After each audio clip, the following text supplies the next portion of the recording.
যে সমস্ত পুলিশ বা পুলিশের কর্মকর্তা বা এই ধরনের লোকেরা যারা এভাবে পয়েন্ট ব্ল্যাঙ্ক শুট করেছেন, মানুষকে, এই বাচ্চাদেরকে হত্যা করেছেন, গণহত্যা চালিয়েছেন, তাদেরকে তো স্ক্রিনিং করতে হবে। রাজনৈতিক ব্যাকগ্রাউন্ড না থাকার পরেও তাদের সামনে আসলে চ্যালেঞ্জগুলি কি হতে পারে? রাজনৈতিক ব্যাকগ্রাউন্ড না থাকুক, কিন্তু এটা আসলে কি হয়েছে, পরিবর্তনটা হয়েছে একটা বিপ্লব, এটা একটা ফরাসি বিপ্লবের মতো বিপ্লব, এটা কোনো রাজনৈতিক আন্দোলন ছিল না। বিএনপি গত 15 বছর বা অন্যান্য বিরোধী দলগুলো প্রচুর চেষ্টা করেছে, তারা অনেক রক্ত দিয়েছে, তাদের গুম খুন অনেক হয়েছে, কিন্তু তারা আসলে পারেনি সরকারকে পরিবর্তন করতে।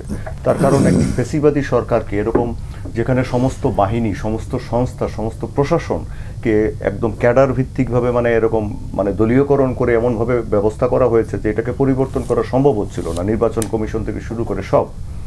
এখন যেটা হয়েছে সেটা হচ্ছে একটা পলিটিক্যাল না, একটা বৈপ্লবিক পরিবর্তন। তো আপনি সেখানে সব রাজনৈতিক নেতৃত্ব আসলে আশা করা যায়ও না।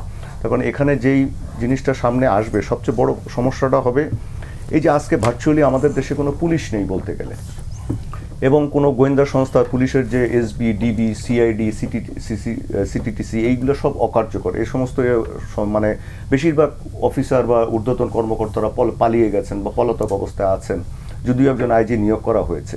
কিন্তু পুলিশদেরকে যেভাবে বিতর্কিত করা হয়েছে গত 15 বছর থেকে, সভাপতি পুলিশদের উপরে মানুষের ক্ষোভ গিয়েছে।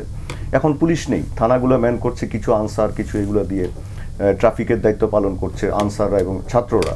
তো এই যে পুলিশ ব্যবস্থাপনাটাকে নতুনভাবে সাজানো, বিশেষ করে এখানে লক্ষ্য করার বিষয় যে আগের মতো করে যদি আপনি পুলিশকে সাজান তাহলে হবে না।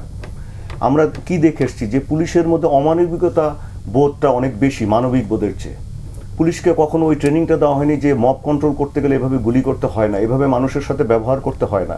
সুতরাং আমাদেরকে যে এইভাবে পুলিশদের মানবিকভাবে পরিবর্তন করা, তাদের ট্রেনিংয়ে পরিবর্তন করা, এটা তো একটা আছেই।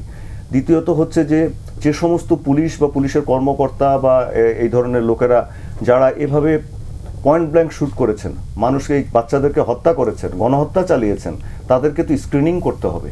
এবং ক্যাডার ভিত্তিকভাবে যারা এসছেন, যারা একদম দলবাজি করতে এই পুলিশে ঢুকেছেন, যে একটা বিশেষ জেলার বা অন্য, তাদেরকে তো আপনাকে বাদ দিতে হবে, কিন্তু সেখানে আনবেন কাদেরকে, সেগুলোও তো দেখতে হবে।